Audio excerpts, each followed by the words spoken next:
Victor Gao in Beijing. One of the things that President Xi said this weekend in his speech was that he was calling on the BRICS to intensify cooperation, to speak with one voice, to give more clarity to this organization, which is coming up for 10 years old now.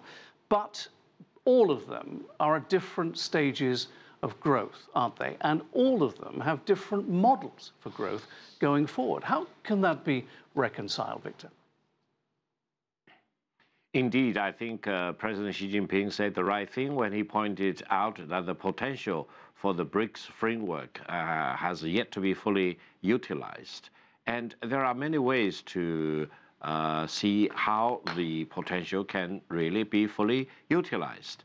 And I think for the 5 BRICS countries, indeed, they have differences in many important respects. But I think the commonality of the challenges and the commonality of the need to move forward in this rapidly changing world bind them together in this important framework. And I think the more they can talk, the more they can share their experiences, the more they can help each other, and the more they can stand up on the global stage with one voice, the better they will serve themselves, and the better they will serve all the other emerging markets and developing countries.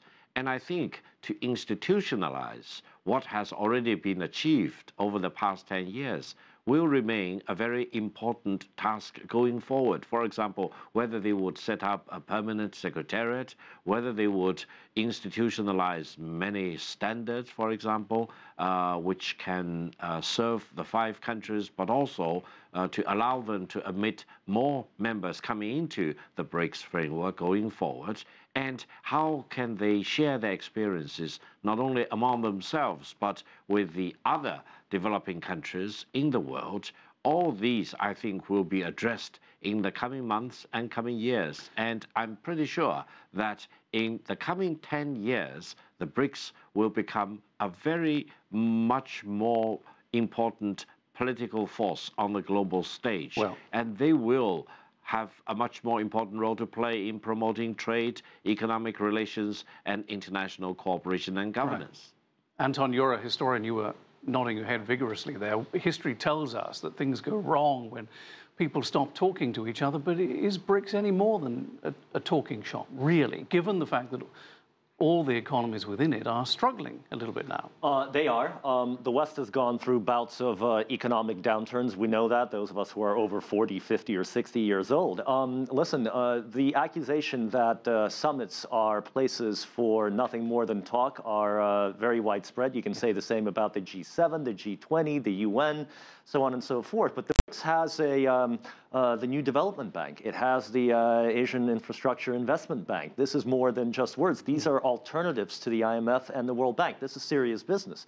Moreover, when talking about the BRICS, I think it's very important to keep in mind that the Shanghai Cooperation Organization is so closely linked to the BRICS countries by virtue of China and Russia and India being members, that this is more than just an economic club and an alliance. In June of 2017, this is something that went almost unreported in the West.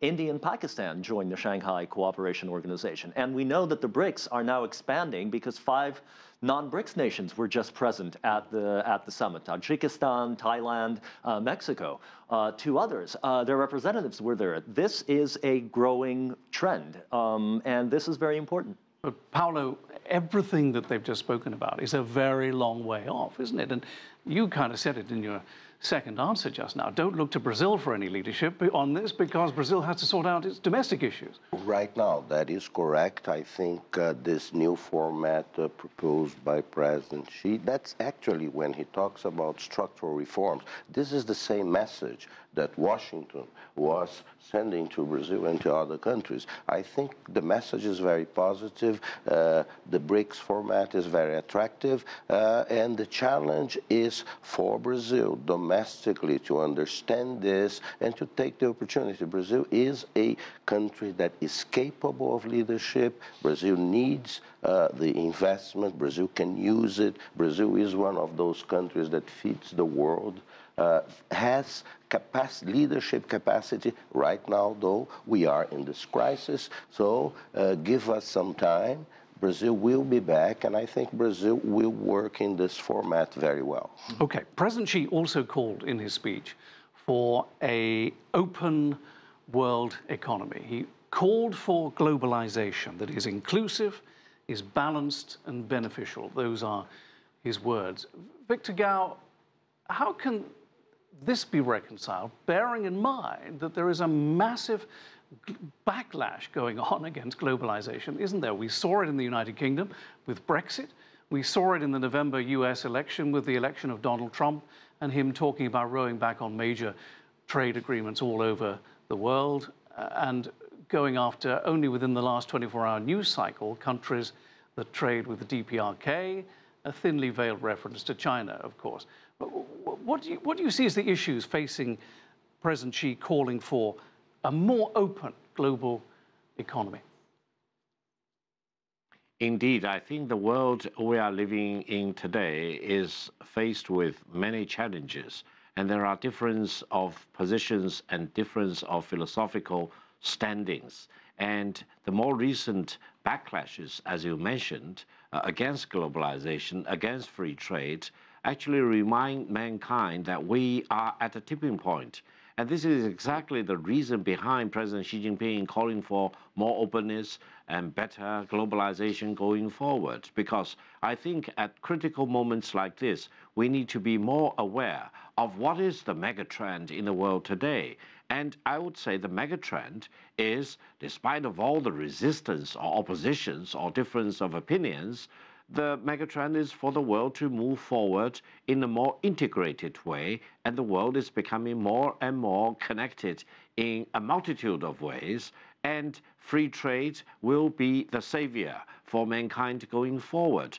Any country which chooses to hide behind national walls or artificial walls eventually will do so to its own disadvantage. Okay. And greater openness, greater transparency, and more free trade will be the megatrend, and we will all benefit by going along with the megatrend rather than fighting against it. Okay, Victor, thank you. I mean, Anton, that may be the megatrend, but it's not happening now, not in the world's largest economy, is it? Well, it's not happening in the United States. It's not happening in Britain. I wouldn't say that it's not happening in Europe because the reaction to Brexit has been pretty strong. I think the question here really is not whether the world continues to integrate and globalize, but on whose terms this is going to happen. And I think the BRICS the BRICS is a phenomenon of a colonial, you can say, post-Western world where emerging economies are demanding a say in the rules of a game to which they used to be submitted without having formulated them to begin with, and are now willing to discuss. One of the things that struck me about President Xi Jinping's speech is how absent of ideology it was. There was no attempt to shove down anyone's throat a system of socio-economic organization or political or even the universal rights and stuff like that. There is a willingness to conduct a dialogue on equal terms, even though everyone knows that China is by far the most powerful member of the BRICS. It has not until now spoken down to the other members. Paulo, would you very kindly, in 10 or 15 seconds, just tell us that there was a lot of press coverage before this event in Xiamen suggesting that the bubble for BRICS may have burst. You think it may have burst? Well, in Brazil, it was really never this important and amazing, because Brazilians always understood that BRICS is about China. And it's a China exercising leadership very well, by the way.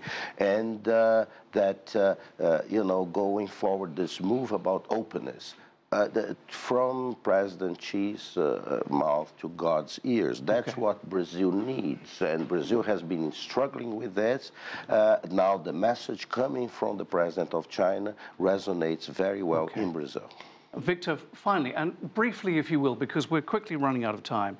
So you have this second golden decade call from President Xi, and yet BRICS is an organization that struggled to work out who should lead it for many years.